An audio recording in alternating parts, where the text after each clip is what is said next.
जब जब कहबू तब होई हलब कहला सब होई।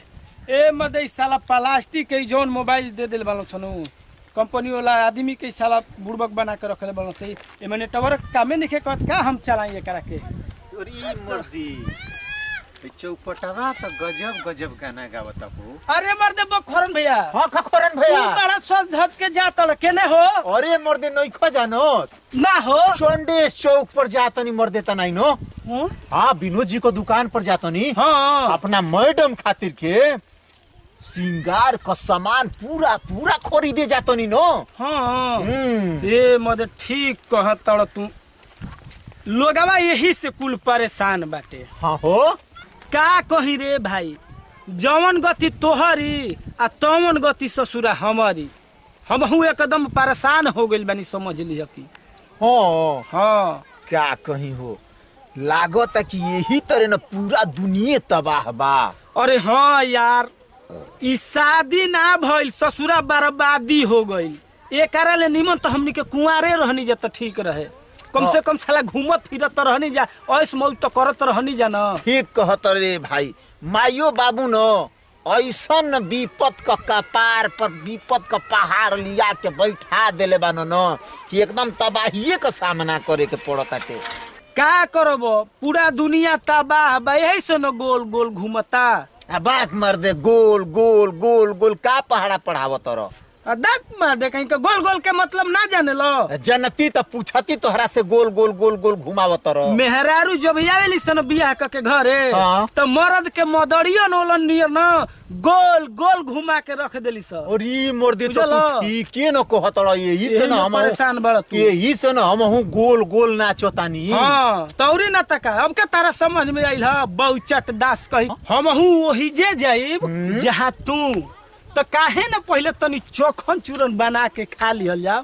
कइबो चोखन चूरन हां उ का खाला हो देखा है दिमाग बढ़ावे वाला ह पूरी मूर्ति। हां दिमाग एकदम टनटना जाई खइब त ठीक न।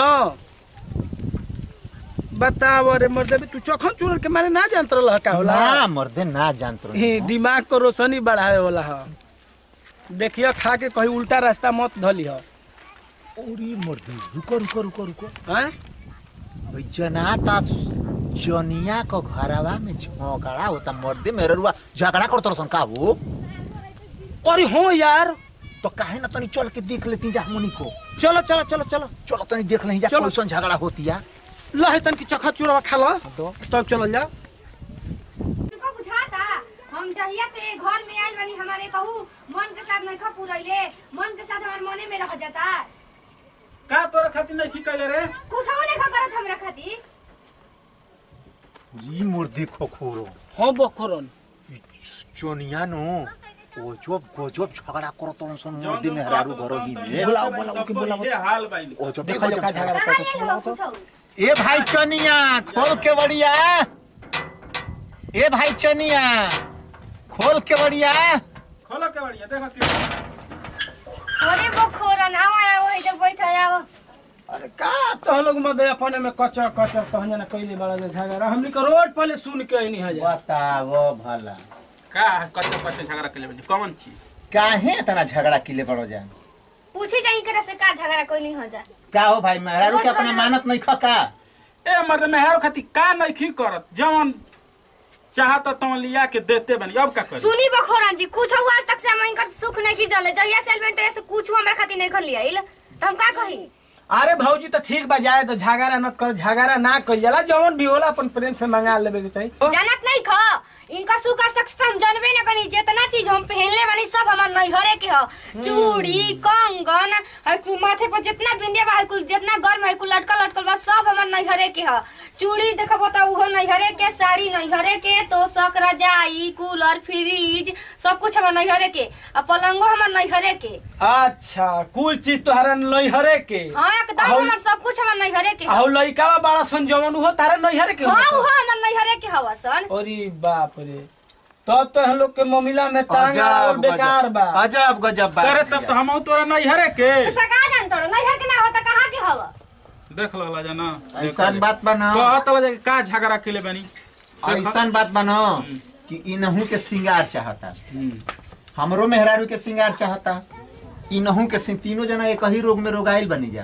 भैया हमने दोनों लोग गोल गोल घूमत चला जाए। हाँ, गोल गोल चक्कर काटत है, हमनी को सब आदमी के इहे गति बा, ठीक ना?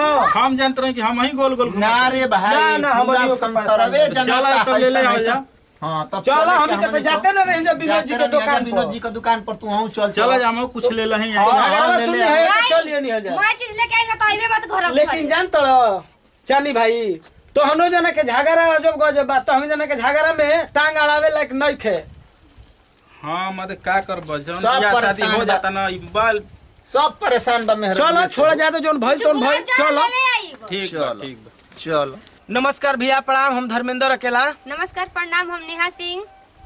नमस्कार प्रणाम, हम पवन कैमूरी। नमस्कार प्रणाम भैया, हमरा मोतर चौधरी। ना देखो तनी जना ऐसने ऐसन पूरा दुनिया में गोल गोल घूमत बाटे। हमरा तो जना था कि पूरा संसार जे भी बाटे ना सब मेहरारूए से तबाह बाटे। ना मरा से नहीं के उताबाह का। ना ना मरद से केहू तबाह नहीं खे। अब बात ऐसन बाटे कि भैया लोग देखब जा अपना अपना मेहरारू के मानव जरुआ सब है लोग, ऐसा ही झगड़ा मत कर लिहा जा। आ तू देखो अपन सब कुछ चीज बचाव। कहे का मतलब कि लड़का लड़की कुल तोहार नैहरे के हो जाता रसन, आ इहो नैहरे के हो जाता रसन, ऐसा कुल काम मत करी हो। मैं चीज कह कि हम ही देले हन, मैं चीज में नहीं है देले हम। अरे तो सभे दिला, ऐसा बात नहीं खे। तो भैया ये हमनी का कॉमेडी कैसन लागल हो, आप लोग जरूर लाइक करब जा और कमेंट सब्सक्राइब दोनों कर लेब जा। हाँ आ लास्ट में हमनी का जान तरू का कहनी जा। आपे कह के बता दी। ना तू ना कहबू ना पर ना तू ना ही। ना धर्मेंद्र जी कहबा। अच्छा ठीक बा। हाँ, तो हमनी के कहने जा भोजपुरिया भाषा की जय जयकार। लक्की म्यूजिक चंदेश संदेश बिहार को सब्सक्राइब जरूर कीजिएगा भैया। हाँ भैया नमस्कार।